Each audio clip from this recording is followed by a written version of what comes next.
Greetings and welcome, everybody, to this week's episode of UC Weekly News. I'm your host, as always, David Danto, and I have my good friend Brian Studwell on the call with us today. Brian, say hi to everybody. Tell everybody who Hi, you are, everybody. what you do in the industry. So I'm consultant liaison covering nationally for Lightware. Previous to that, I was at Mersive, and previously to that, I was at Crestron for a long stint, and going all the way back to the early '90s doing video conferencing. So certainly seen some growth and change in the industry over the years. So you're So one of the fellow club members that's bounced around from the user side to the sell side, just like me. yes, exactly. So in less than 2 weeks at this point now, we've got some interesting events coming up in Las Vegas. I'm going to meet you there. You were in, let me check because I don't want to get it wrong, booth C8056 at InfoComm, correct? And that's in the Correct. Central Hall. And I don't know, well, you're going to stay by your booth. I'm not going between the Central and West Hall ever. I'm doing the Central Halls on one day and the West Hall on Friday because it's incredibly, even on a good time to go back and forth between them. This year is not a good time with all the construction in the North Hall, but you're going to be stuck there all day. What will we see from Light? Well, actually, before I even ask you what we'll see from Lightware, we'll keep that hint for the end of this. Tell us about Lightware. What does the company do? What are the products and what are the services? So Lightware last year at InfoComm was our 25th anniversary. So for a lot of people that don't know who Lightware is, we've now 26 years old. And we come out of the live event. Our founder, owner of the company, it's privately held. We're out of Hungary. Budapest is our headquarters. And we actually have an incredible line of switchers and other products. We have over 600 products. So that's, I mean, I could talk all day about every product we made. But really, this year's focus for us has been this continued growth. We introduced 4 years ago our UCX line called Taurus, which combines USB and HDMI switching into one platform.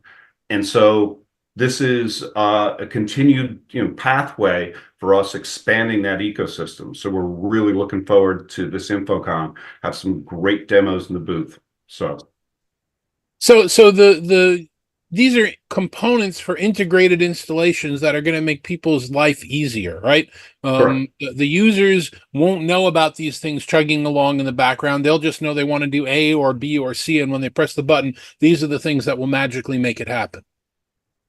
Correct. And actually part of what our strength is don't even have to push a button. Yeah, one of in the background and how our switches work is just auto configuration. We can really accomplish a tremendous amount without a control system. We have what we refer to as LARA, which is our Lightware Advanced Room Automation System, which can give you the basis of a control system, and it's an open API. So we have a lot of great partners and ways to control the system, but a lot of rooms you don't even need. You walk in, you plug in that USB-C cable, your HDMI cable, and a USB cable, and you're off to the races, in a BYOM situation. Yeah, I've started to see a number of manufacturers in the AV and collaboration space trying to get away from the traditional collaboration control systems and building some of that in, whether you're talking about a video bar or an audio bar that's using camera switching based on which microphone is being picked up or auto sensing what's being plugged in a big situation. I guess we're moving into the era of integration light, where you don't need the complexity and the programming and the storing of the code when the devices that you're putting in can kind of do most of it for you. That's right. Exactly. And our value proposition in all this is to be agnostic. So we want to be between whatever that computer and the display, but whatever you're bringing in terms of your camera, your audio system, we want to be able to interop with all those very easily. And one of the big things, especially for the end users, you mentioned it before, you walk into a conference room, an end user wants simplicity. And so what we're doing over our Taurus line of switchers is we're delivering on that USB-C cable, your audio, your video, also you can turn on a gigabyte of Ethernet data, but you also are getting up to 100 watts of charging. So now it's that single cable. I plug in, I can go all day in my Zoom meetings, my Microsoft Teams meetings, whatever. No, that's So great. Again, I've started to see a lot of people providing that kind of capability where it's a single USB-C cable, powers everything, does everything, carries all the audio and video. So that's really the direction that a lot of the BYOD, BYOM meetings are going.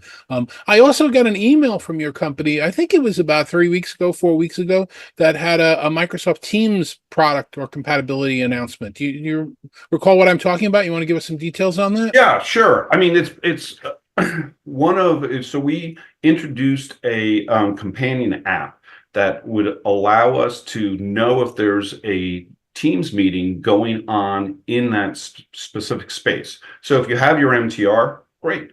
You can have that, but you can have us as an auxiliary to that. So it gives you expansion upon that system, it gives you a little bit more switching capabilities, but it also still allows that end user to have that single cable plug so that we see that triggers basically a command to go out, check the MTR to see, is there a meeting going on? Because you certainly don't want to take the cameras. You only want to be the input. You want to be, a video add to that. But if there is no MTR meeting going on, now we can get the peripherals and we pass those along to the user that just walked in and plugged their laptop. So that certainly will be one of the demos that we show at the booth. Okay.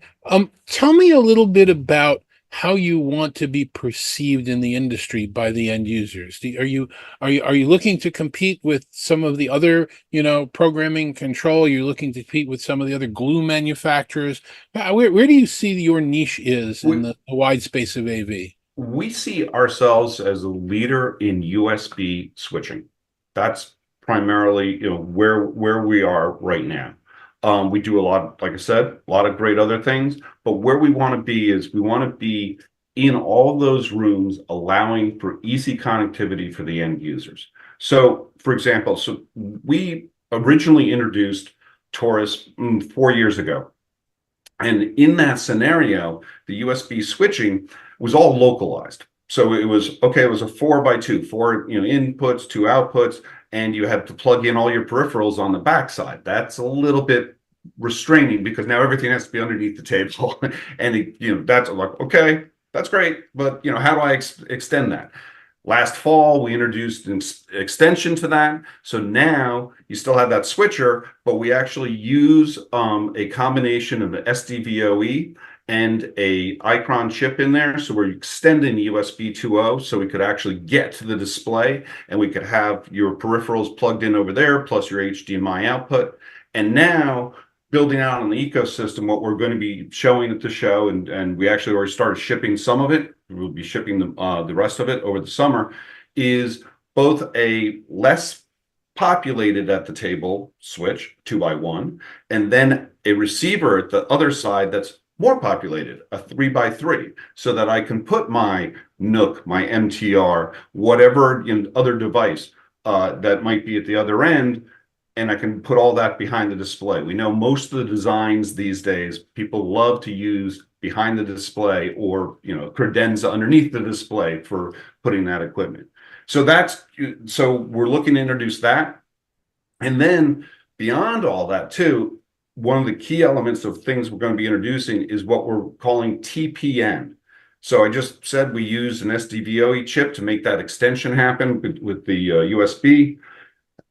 Next phase of that is actually the show will be showing TPN, which is now we're going to put it all on network. So we'll be doing full USB 2.0 extension around on the network. So we'll have full bandwidth on that. And we'll able to incorporate that for larger, more complicated spaces, multi-camera spaces, things like that. So that's really where we want to be seen in that as an industry leader, is that kind of collaboration. So one kind of standardized cabling for everything, just Cat 6, Ethernet everywhere, and that's going to be able to transport Cat 6A, but okay. 6A. Yeah, Cat 6A. And given some power situations, I would say use shielded, please. So who are you selling to And I don't mean that, and obviously the answer is everybody. You want everybody to buy everything that you make, but is this really a product that you want consultants or integrators to be more aware of? Are you looking to really reach the end users to make them understand the ease of experience? Who are you mostly working with? It's interesting. I mean, obviously, my role here is to represent consultants. So I call on the consultant channel and get them to know what we do, know how to use our product. But we definitely are focused a lot on the corporate, and we're getting a lot of end user interest because of that simplicity and that want to establish a standard across the enterprise. So yeah, that's a lot of our growth is in that corporate channel. Plus, though, on the same side, I just mentioned that whole TPN and where we're going, and we also have some other, I want to say, simplified extensions, which fits into our education channel. So we definitely are, really trying to pump on that education as well, because look, most of the classrooms nowadays are, oh, we need to be able to do hybrid. So it fits right into where we're going with that as well. So it's not that we're, trying to be everything to everybody, but we pretty much, any place that you need that kind of connectivity where you want to take over the peripherals in a space.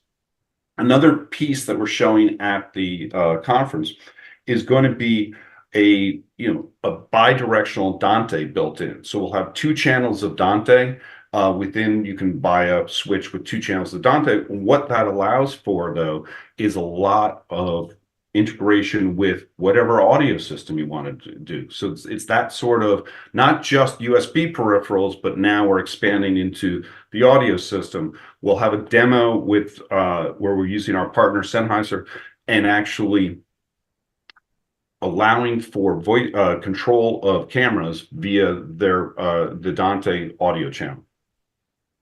Okay. Very interesting. So what would be your elevator pitch if this is your last shot at speaking to somebody before they leave for InfoComm? What do you want them to come see in your booth? What will that experience be like? Come see our world-class leading USB switching solutions for all of your conference rooms. Terrific. If somebody wants to get more information before going to InfoComm or after going to InfoComm, where do they go? How do they do that? And how would they reach out to you if they have any questions for you specifically? I'm happy to answer anything or direct it to the appropriate parties internally.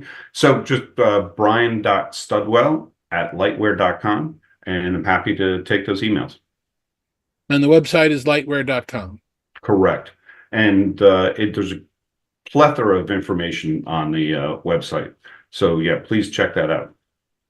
Ryan, thanks very much for taking the time to chat with everybody this week and let us know what the offerings are. I will see you in Las Vegas in a week and a half-ish, I guess is the time frame that we're talking about, and look forward to seeing you there. Safe travels.